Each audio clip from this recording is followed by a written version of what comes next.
Ya, en el orden. Luis E. Calderón Canto. La temática. Claro, bueno, nos comunicaron que son dos temas principales, ¿no es cierto? Socialismo del siglo XXI y la coyuntura política respecto a Corea del Norte y Corea del Sur. Ya, voy a sacar mi reloj, voy a poner aquí. Porque los compañeros y camaradas como los que les gusta hablar mucho. Adelante. Buenas noches, camaradas, buenas noches, compañeros. Gracias por darnos la bienvenida en su local, a los compañeros apristas. Como dijimos ayer, el Cusco necesita este debate, requiere y lo necesita. Más o menos quiero comenzar por hacer un balance breve. Lo que ayer se dijo, ha habido puntos de tensión y puntos de ruptura entre nosotros muy claros. En primer término, yo creo que por el lado de los compañeros apristas ven al socialismo no como un proyecto viable, sino el compañero Luis me hacía una analogía, ¿no? Es un cáncer para América Latina, ¿no? Y en contraste, nosotros sí vemos al socialismo como un proyecto viable, ¿no? Entendemos nosotros que otro mundo aún puede ser posible, ¿no? En cuanto a los regímenes progresistas, o como se le quiere llamar a los gobiernos latinoamericanos, por un lado, los compañeros apristas decían que se trataba de una dictadura, un autoritarismo, como quiera llamarse, y nosotros hablábamos de, bueno, llegamos a la conclusión de que era un régimen híbrido y que se sustentaba en la democracia, pero con el apellido de una democracia popular, nacional popular, populista, como quiera llamarse. Y en tercer lugar, oponíamos nosotros, en contraste a la aceptación, a la apertura que los compañeros tenían a la economía social de mercado, al neoliberalismo, como quiera llamársele, y nosotros marcamos distancia en relación a tener un Estado como promotor y como eje de desarrollo, ¿no? Ahí hay un quiebre, una ruptura, un punto de tensión muy claro, ¿no? En primer lugar, quedaba abierta la idea de Luisinho, que faltaban algunas cifras en relación y algunas propuestas en relación a los proyectos progresistas, ¿no?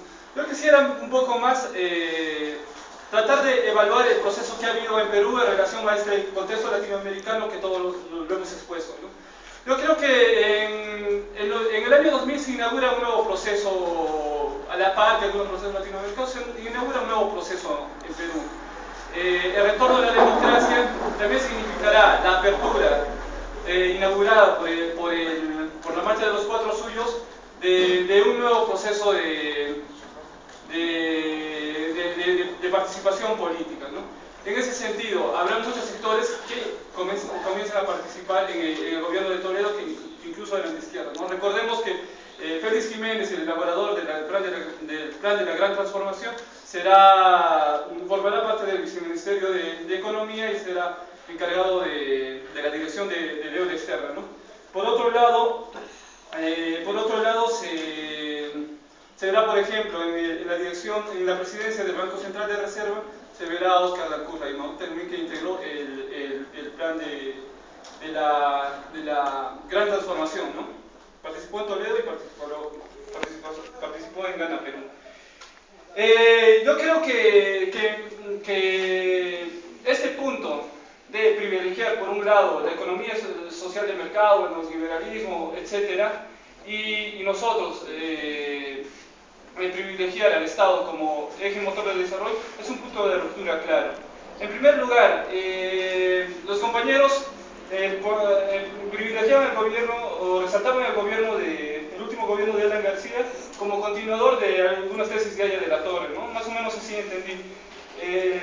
Toledo, por un lado, el gobierno de Toledo había combatido, por un lado, una fuerte dolarización, se tenía un tipo de cambio alto y estable, y se había de alguna forma combatido el tema de la deuda externa, ¿no? Apoyado por esos sectores de izquierda. Sin embargo, Alan García restaurará el estilo de crecimiento fujimorista, básicamente. O sea, ese tímido cambio que había habido en Toledo, Alan García lo cambia estrictamente. Alteró los precios relativos en contra de las exportaciones manufactureras. a partir del tipo de cambio, ¿no? Estimuló la competitividad bajando el costo del trabajo, y esto es conocido. Hizo el crecimiento dependiente de las exportaciones tradicionales, ¿no? A tal punto de que en la crisis del 2008 pasaremos de un crecimiento del 10% al 0%. No ese es el milagro peruano, compañeros, ¿no? Va a caer a un 0% de crecimiento. Por otro lado, yo creo que el viraje aprista... ¿Tienes un minuto? Ok. Yo creo que el viraje aprista hacia el neoliberalismo no creo que sea intrínseca de la ideología aprista.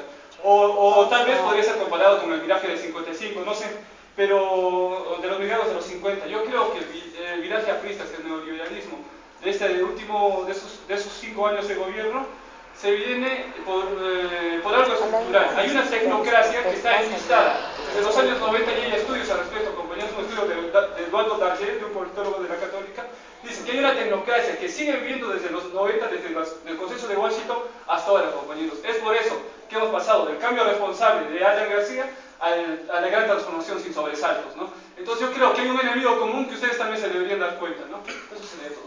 Sí, gracias. Muchas gracias. Bueno, en este caso, va a también comentar por 5 minutos el compañero Darwin Urquizo Pereira.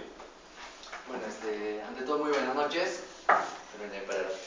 Bienvenidos a la Casa del Pueblo, bienvenidos. Esta es una casa de debate, un partido de escuela, que siempre ha sido desde la fundación del año 1930, un partido de escuela. Eso es lo que, en definición, Ariel Latorre también quiso de su partido. Bienvenidos y muchas gracias por estar acá. Bueno, yo quiero hablar un poco de definir las características de la democracia, pero antes voy a contestarle a mi compañero. Primer dato, el año 2000, de la crisis del año 2008 y lo que pasó en el año 2009 es mentira que se dejó de crecer a 0%, creció 3%. El año 2008, con lo que pasa en la crisis mundial internacional, al 2009 caen las inversiones privadas. Lo que hace el Estado ahí es, por toda la reserva que supo tener, invertir. Y dentro de esos programas de inversión estaba la construcción del Estadio Nacional, los colegios emblemáticos, que creció 3%. Y el año 2009, gracias a un programa que tuvimos, un programa contra la crisis financiera, volvimos a crecer al 7% y recuperamos el crecimiento económico. Y el año 2008-2009, muchos países de América Latina y del mundo en sí no crecieron, inclusive no tuvieron déficit. Y dentro de eso está Venezuela. Nuestra producción aumentó. El empleo, es cierto que hubo una disminución, pero después superamos, y en total se crearon más de 3.500.000 empleos en todo el gobierno aprista. Se redujo la pobreza, como ya se dijo ayer, pero es mentira que el modelo no funcionó. El modelo funcionó, solo fue un año que no se creció 0% y se recuperó el año por ciento, y el promedio total del crecimiento del gobierno aprista es del 6 al 7%. Allí, entre estos días, el INE otra vez volvió a publicar los índices de desarrollo de los periodos gubernamentales. Vean, yo les pido que vean cuánto fue el reto del gobierno aprista 2006-2011 y cuánto avanzó superando los retos establecidos, inclusive por los mismos retos, por los mismos objetivos del milenio de la ONU, porque se cumplieron 5 objetivos del milenio de la ONU por adelantado en el gobierno aprista. Ya, segundo, yo quería hablar netamente de la democracia, porque ayer hablaron de que hay varias formas de democracia, ¿no? Y es así, existen varias democracias: la democracia liberal, la democracia social, la democracia funcional que nosotros propusimos en 1924, y una democracia que algo así le entendía a mi compañero, a mi amigo Eduardo, una democracia como un frente participativo, como una participación de todos, ¿no? De que llaman a los movimientos sociales y ¿qué opinas? ¿Qué piensas de esto? ¿no? Eso no es democracia, porque eso inclusive había en los gobiernos monárquicos con las audiencias reales. ¿Qué eran las audiencias reales? Llamaban al pueblo y decían, ¿tú qué necesitas? ¿Tú qué tal? Y lo cumplían. Eso es el concepto de democracia que me daba ayer. ¿Por qué?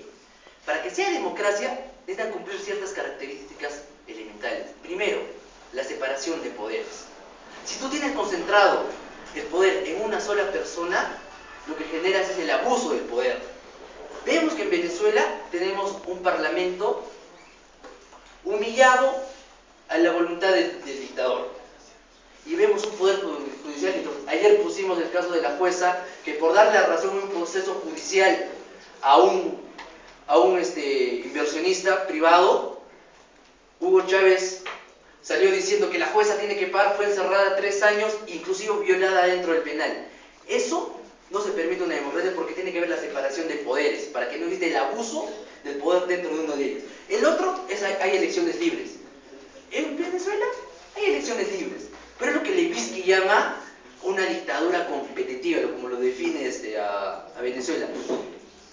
Hugo Chávez no cerró todos los espacios democráticos, es cierto, no cerró todos los, dejó un pequeño espacio para, estatizó canales, pero dejó un pequeño espacio a la oposición para que desde ahí puedan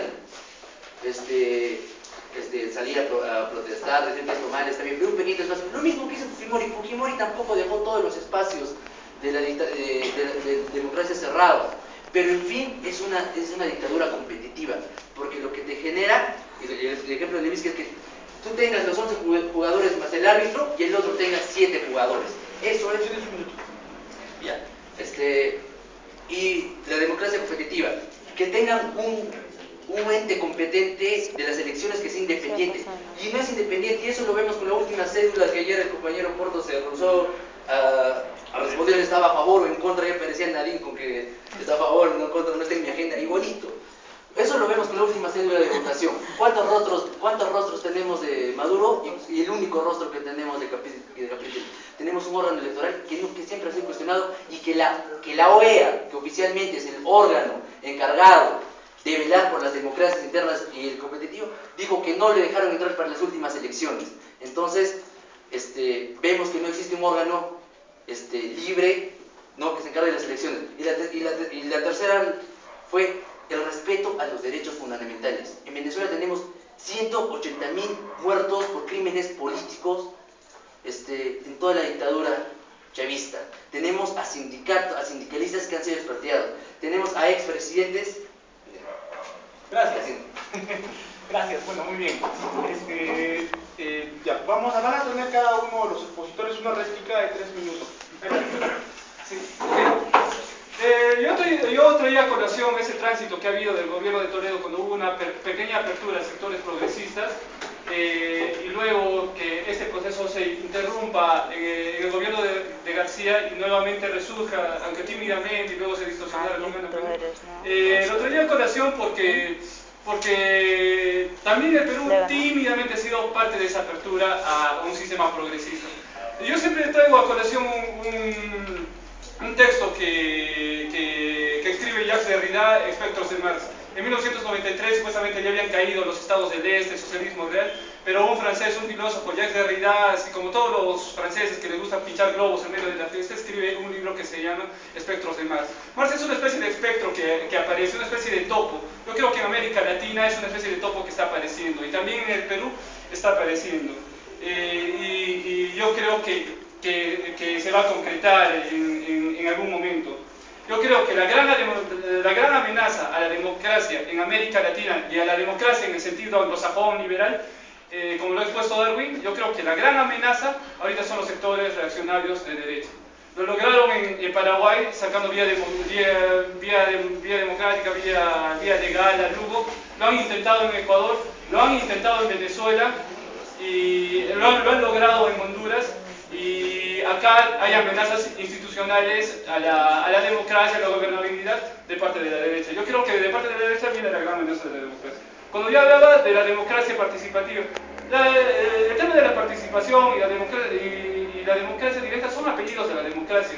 O sea, la democracia no es un sentido restringido. Hay que recordar que la democracia a sus inicios también era un sentido, se hablaba en un sentido peyorativo. Nadie hablaba de la democracia. Se oponía siempre el término liberal y democracia. Eran términos opuestos a sus inicios. Recién ahora es cuando se da un impulso a la democracia liberal, pero antes, en el sentido que no existía democracia liberal. O sea, el apellido liberal recién se le ha dado ahora último.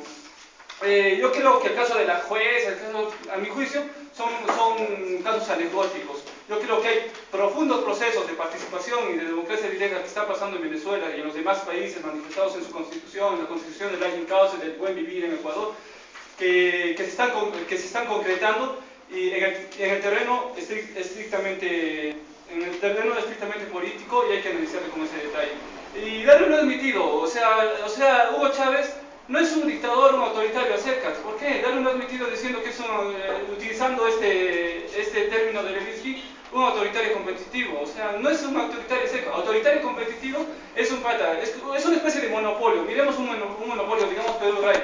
Perú Rail es un monopolio, pero deja entrar algunos competidores, digamos. No es monopolio a secas, pues. Entonces, en ese sentido, se hace la analogía al gobierno de Chávez, ¿no?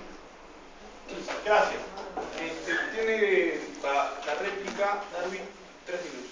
Bueno, antes de lo que le quería contestar es que es mentira que nosotros hoy hayamos impulsado el neoliberalismo, como lo dice. Mentira, nosotros creemos, o reimpulsado, nosotros creemos en una economía social de mercado, creemos en la democracia social.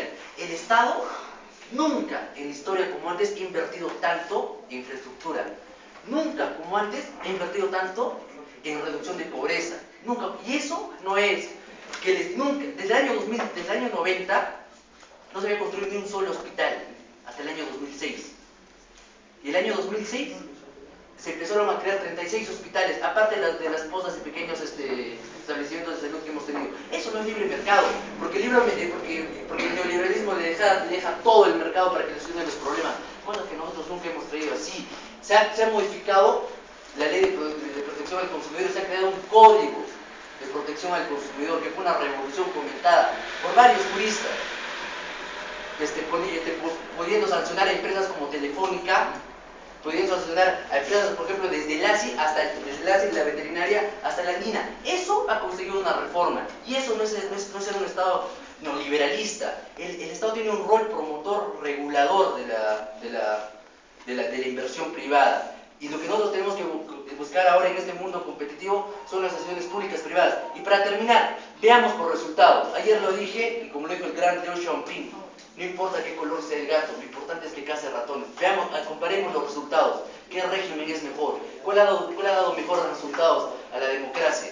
Una dictadura competitiva, pero dictadura al final como fue la de Fujimori, o una democracia que con todos sus errores puede tener mejor desarrollo para su pueblo, una economía estatizada e improductiva que solo se basa en el petróleo, o una economía abierta con un control estatal y con su propio rol que debe tener, que puede traer más de 3.500.000 empleos, que puede electrificar a más de 3 millones de personas cuando en Venezuela existe una crisis de servicios básicos, donde teniendo tanto petróleo tienen una crisis energética. Entonces analicemos por los resultados. No importa qué color sea el gato, lo importante es que case ratones. Muy bien, muy bien. Gracias a Luis Calderón y a Darwin Urquizo por sus exposiciones. Vamos a pasar a la segunda ronda. En esta oportunidad nos va a acompañar y exponer el camarada Johan Oporto. Adelante. Tienes 5 minutos. Bueno, ante todo, muy buenas noches con los compañeros aquí presentes. Saludar a todos los asistentes y fundamentalmente saludar la iniciativa de que se estén aperturando espacios de este tipo que demuestran la tolerancia de las organizaciones políticas dentro de nuestro contexto político. Bueno, mi exposición yo quiero centrarla sobre tres puntos esenciales y fundamentales que creemos convenientes. El primero es respecto hacia el tema que ayer se ha tocado y que hoy sigue pendiente, y es el tema del socialismo del siglo XXI. Creo que aquí se está generando un debate en torno a si la política de Chávez resulta siendo la política más adecuada y viable y aplicable para Latinoamérica, o propiamente el sustento ideológico que es del proyecto chavista, en este caso el socialismo del siglo XXI. Pero el socialismo del siglo XXI no es este socialismo que se desarrolla propiamente en todos sus términos en Venezuela, sino el socialismo del siglo XXI se desarrolla como un proceso teórico, de contenido ideológico, que influye sobre la política de distintos países. Pero el socialismo del siglo XXI, compañeros, ¿qué trata de mostrar? El socialismo del siglo XXI es una teoría elaborada por Dietrich, un sociólogo alemán, que plantea de que en este momento se están generando unas nuevas condiciones en oposición al socialismo del siglo XX. Es decir, existe un socialismo en el siglo XXI que se está caracterizando por un contenido democrático y de respeto a los derechos fundamentales y a las instituciones democráticas. Esto va de la mano del contenido de trabajo desarrollado por Ernesto Laclau respecto del populismo. El populismo trata de desarrollar, busca mostrarnos que existen demandas sociales que parten de la representación popular, del movimiento social y que son articulados por distintas instituciones democráticas y de gobierno. En este caso, lo que decía Luis Eduardo, de que no se desarrollan democracias a secas ni autoritarismos a secas, sino se desarrollan procesos de movilización social que se articulan con concepciones de democracia que en este momento se vienen desarrollando. Sería totalmente absurdo pensar de que en el Perú puede existir un movimiento social que vaya en contra, una movilización de masas que vaya en contra de los derechos fundamentales, como lo planteaba el socialismo del siglo XX o el socialismo ortodoxo que aún se sigue manteniendo. Eso es totalmente absurdo, pero este es un tema de estructura que que tiene que ser observado en toda Latinoamérica, porque se está desarrollando una política de populismo en el sentido positivo, no un populismo asistencialista, sino un populismo de representación directa, como este espacio, y de participación de las grandes demandas sociales. Luis Eduardo ayer hacía referencia a un libro de Peter Claren sobre la influencia del APRA en el norte y fundamentalmente sobre las haciendas azucareras. Y ustedes conocen muy bien de que el desarrollo del APRA ha sido el de articular desde equipos de fútbol hasta comedores populares hasta grandes sindicatos.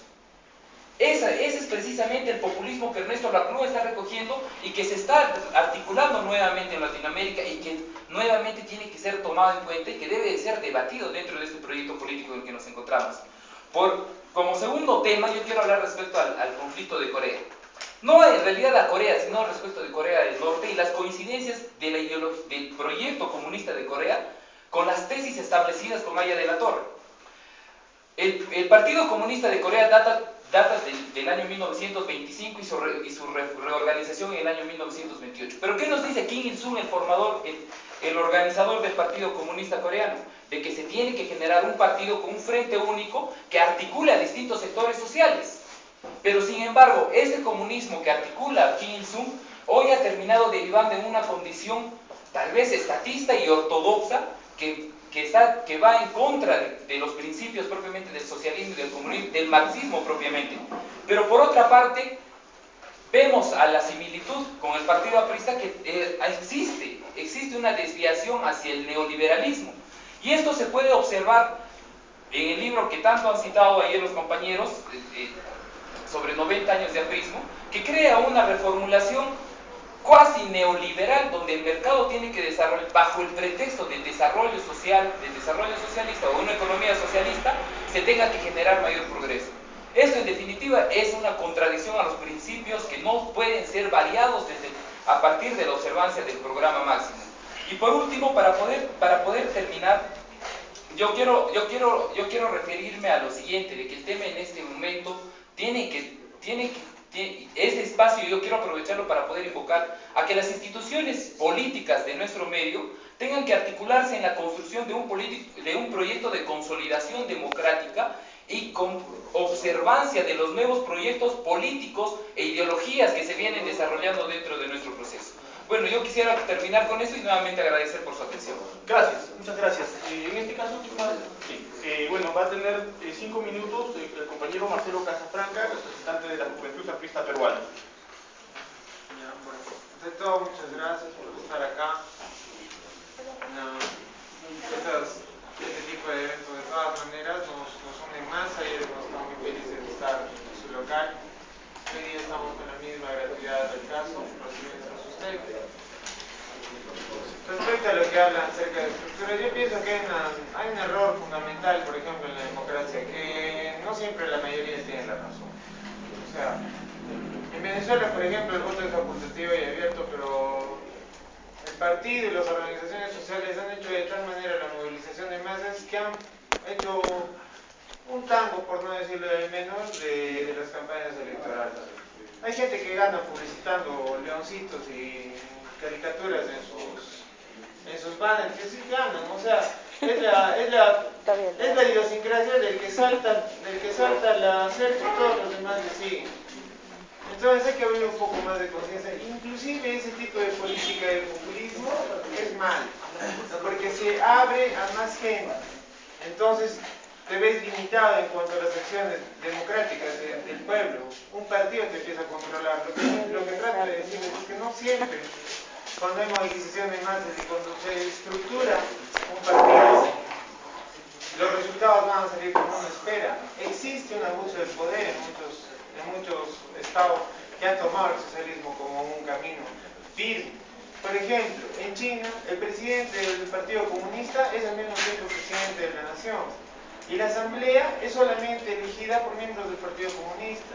Lo que se hace es una política de carrera política, inclusive en el partido. Si tú quieres ser político, tú tienes que estar dentro del partido para que hagas una carrera política. Entonces, como si estuvieras en el ejército o en cualquier otro sitio, en cualquier otra institución del Estado, que tienes que ir creciendo a la corte. Eso me refiero. En cuanto a lo de Corea, es prácticamente lo mismo y mucho más extremo. Corea ha agarrado y ha dicho que Kim Il-sung, el gran padre fundador de la patria, dice, bueno, nosotros nos agarramos entre industriales, obreros, intelectuales, por eso tienen 3 símbolos en su bandera. Y después empieza a agarrar y dice, bueno, nosotros vamos a entablar un socialismo que tenga que ir con los trabajadores, con los éticos, pero siempre pensando en una sola mira, que cuál es empezar a expandir su pensamiento y tener una rencilla en contra de Corea del Sur. O sea, ese es un problema que trae siempre conclusiones malas.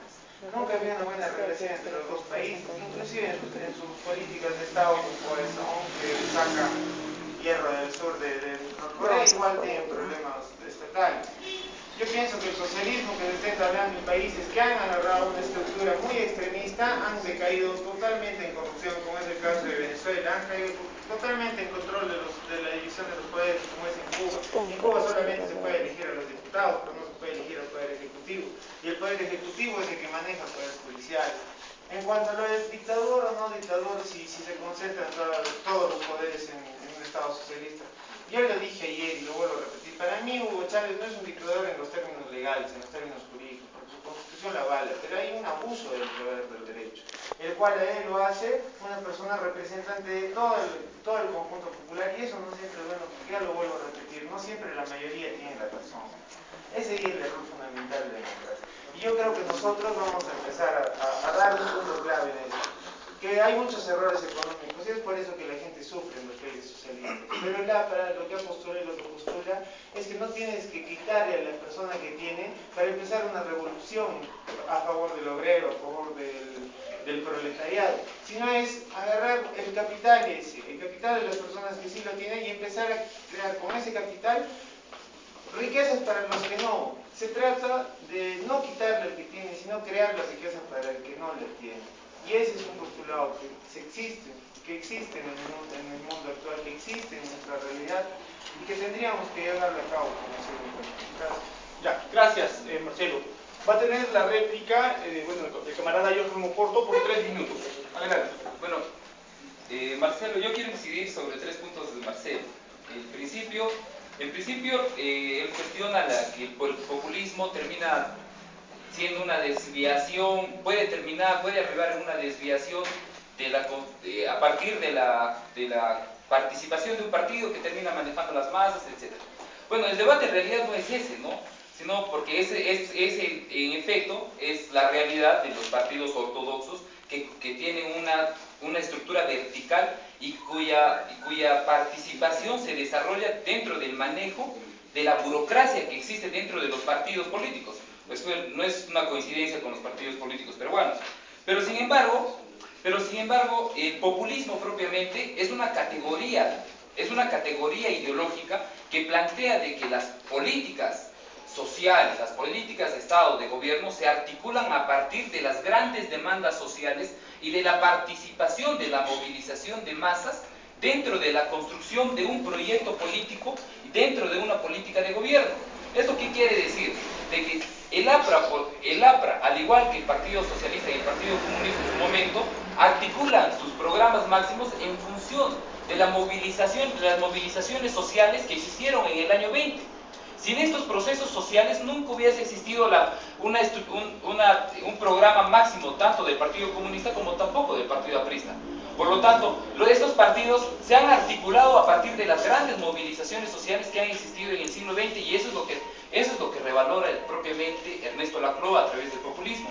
Como segundo punto, señalas de que hiciste énfasis en el tema de la crisis partidaria y haciendo un énfasis en la realidad china. En efecto, creo que esa no es la realidad solo de China, sino también la realidad de muchos partidos en el Perú, de que existe una verticalidad y una burocracia que limita cualquier tipo de participación y de dinamismo político de parte de los cuadros. Hay una propuesta de Alfredo Barnechea, muy cercano al partido aprista, es muy aceptable, que precisamente da respuesta a la inquietud de Marcelo, de que en el partido se generan cuadros a partir de los cuadros previamente inscritos. Pero ¿qué nos dice Alfredo Barnechea? Nos dice de que en el Perú la democracia tiene que evolucionar a la magnitud de que los partidos tengan que aceptar por lo menos la participación y la doble militancia de los militantes jóvenes o militantes viejos. Es decir, tenga que existir militantes con una doble vinculación partidaria, pero que tengan una misma orientación democrática. Esto sin duda es un mensaje emancipador, que no lo vamos a tomar obviamente con mucho a gusto, pero sin embargo es una propuesta que da solución a la burocracia partidaria y a la verticalidad que existe en los partidos. Y por último, para poder terminar, Marcelo planteó el tema de la creación de la riqueza. En efecto, ayer quedó un tema pendiente de que en el Perú no existe una democratización del mercado. Para poder generar riqueza necesitamos condiciones, que el mercado genere condiciones para que nosotros podamos participar en el mercado. El Perú puede, el trabajador informal, el trabajador que está, cuyas remuneraciones básicas no alcanzan más de los 4 dólares diarios, ¿puede insertarse en un mercado altamente competitivo? Definitivamente no. Definitivamente no. Entonces eso nos lleva a al debate de la democratización del mercado, que se amplíen los sectores de participación y la formalización propiamente de los sectores informales que dinamizan la economía, pero que no representan un avance productivo para el Perú. Y eso es lo que plantea Félix Jiménez con el proyecto de la gran transformación, de que tenga que existir una democratización de la riqueza. Consiguientemente, para que exista mayor riqueza, tiene que existir una democratización del mercado. Gracias. Gracias, Joaquín. Además, va a tener la oportunidad por 3 minutos, Marcelo. Adelante, Marcelo. Se tiene que hacer una democratización de la economía, pero tú no puedes tener una economía planificada. Yo pienso que la economía planificada no está bien en el contexto actual que vivimos. Las personas se sienten libres cuando ellos mismos sienten que son propietarios de algo. Y esos son principios cristianos, de democracia cristiana, y que uno tiene que ser dueño de algo para que sienta así libertad y pueda, digamos, desenvolverse de una u otra manera. Pero es lamentablemente la verdad. Yo pienso que la propiedad privada tiene que ir en conjunción de movimiento, de desenvolvimiento con un Estado, a lo cual no tiene que limitarse una cartera estatal bajo los precios, bajo el dinamismo del comercio interior y exterior. Y es lo que les he dicho yo ayer. Venezuela, ¿qué sucede? En Venezuela tú tienes un mercado manejado solamente por el Estado que se llama el mercal. Y en el mercado tú puedes encontrar de todo, puedes encontrar absolutamente de todo, un montón de variedades de diversos productos. Pero en los mercados privados, de inversiones privadas, tanto nacionales como extranjeras, tú no encuentras esos mercados, entonces, esos productos. Entonces ahí, digamos, hay un corte, existe un corte de productos, existe un corte de suministros. Lo que sucede es que el Estado ya interfiere de manera grande y el problema es el siguiente. Tú me hablabas de populismo y en fin. Lo que pasa es que han tenido políticas demasiado populares en ciertos países y lo que ha sucedido en muchos es que han tenido una política de subsidio, y el subsidio llevados a grandes escalas, como lo que ha sucedido en Venezuela, como lo que ha sucedido al racionalizar productos en muchos países, entonces provoca justamente una brecha social en la cual solamente un grupo se ve favorecido. Es por eso que los ranchos de Venezuela, los pueblos jóvenes, que ellos le dicen los ranchos, se ven tan favorecidos. Ellos no tienen que pagar agua, ellos no tienen que pagar luz, ellos no tienen que pagar absolutamente nada, prácticamente el Estado les paga todo. Es lo mismo que en Argentina pasaba hace unos años antes del 2001 y la crisis de la política cambiaria. El Estado subvencionaba el dólar y un peso costaba igual que un dólar. Entonces hay así tipo de subsidio, obviamente en diferentes clases de gobierno.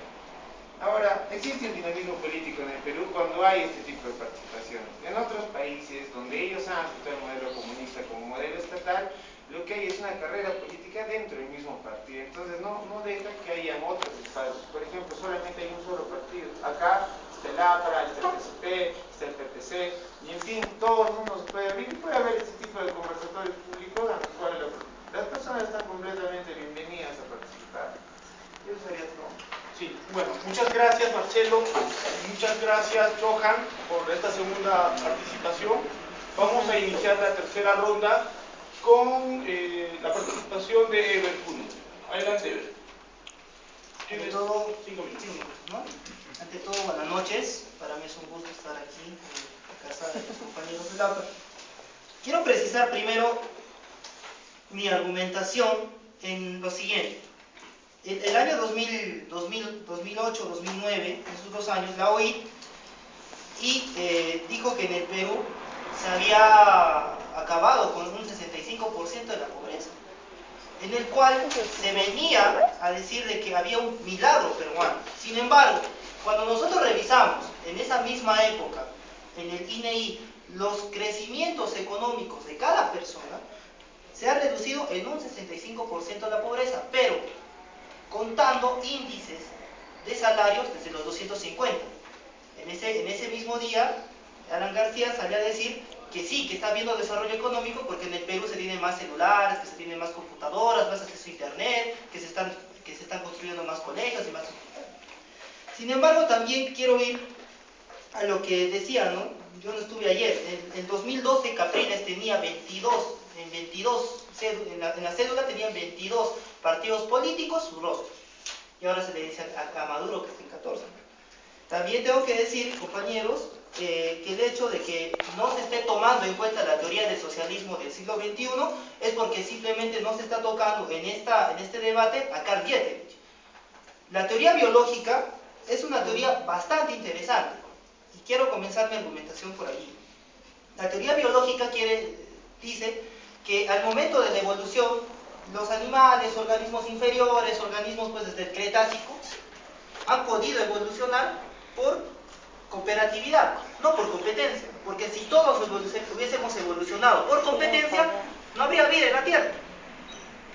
Definitivamente, partiendo de lo que dice Dieterich, a lo que tratamos de ver como socialismo del siglo XXI, vemos también los antecedentes en Caracas, en 1989, el antecedente en los 90 con Carlos Andrés Pérez, el Caracazo, más de 10.000 muertos en Venezuela. Esto no quiere decir que una dictadura como la que se pone ahora en el gobierno de Chávez como cliché, no se ha sometido a 4 procesos electorales. ¿Qué tipo de dictadura tenemos? Yo me quiero ir ahí porque se dice que hay dictadura, que hay no sé cuántos miles de muertos, pero en Venezuela hay 14 muertos al día por violencia partidaria que se quiere ocultar, pero no violencia partidaria del oficialismo a Capriles o a cualquier sector de derecha, sino por violencia partidaria al revés, de la derecha hacia la izquierda.